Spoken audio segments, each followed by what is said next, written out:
मौत की मोहब्बत। दो प्रेमियों की खौफनाक आप बीती।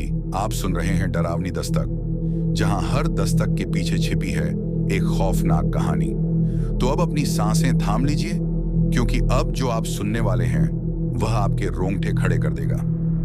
यह कहानी है आदित्य और नेहा की। दोनों बचपन से एक दूसरे से प्यार करते थे।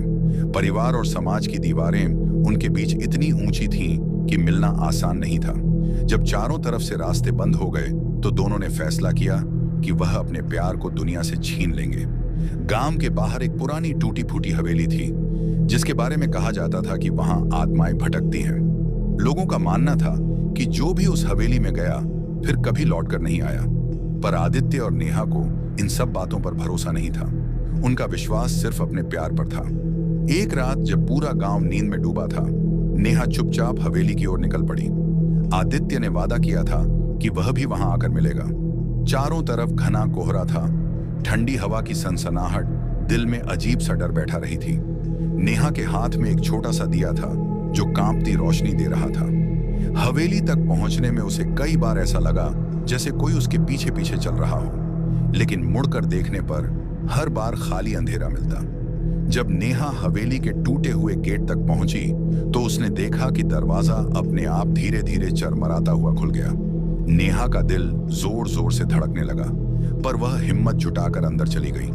अंदर घुप अंधेरा था, दीवारों पर जाले थे और हर कोने से सड़ी गली बदबू आ रही थी। नेहा ने एक कोने में जाकर आदित्य का इंतजार करना शुरू कर दिया। समय बीतता गया, पर आदित्य नहीं आया। थोड़ी देर बाद उसे दूर से कदमों की आवाज सुनाई दी। नेहा की आंखों में चमक आ गई। वह दौड़कर दरवाजे की ओर गई, पर सामने जो आया उसे देखकर उसकी चीख निकल गई। वह आदित्य तो था, पर उसका चेहरा अजीब सा पीला और डरावना लग रहा था। उसकी आंखें लाल हो चुकी थीं और उसका शरीर बर्फ जैसा ठंडा था। नेहा ने डरते हुए पूछा, आदित्य, तुम ठीक हो ना? आदित्य ने कोई जवाब नहीं दिया, बस धीरे धीरे नेहा की ओर बढ़ने लगा। नेहा पीछे हटने लगी, पर आदित्य ने उसका हाथ पकड़ लिया।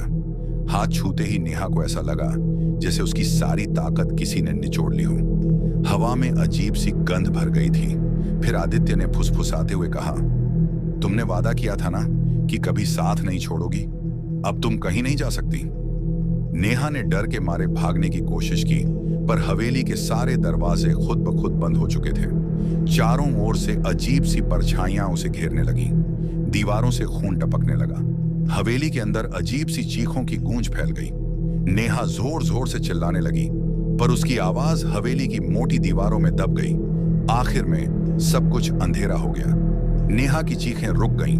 हवेली फिर से शांत हो गई। सुबह गांव वालों ने देखा कि हवेली के गेट पर दो धुंधली आकृतियां खड़ी थीं, एक नेहा की और दूसरी आदित्य की।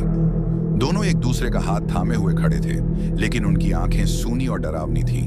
कहते हैं, आज भी जब कोई उस हवेली के पास से गुजरता है तो दो आवाजें कानों में गूंजती हैं, हम हमेशा साथ रहेंगे, हमेशा।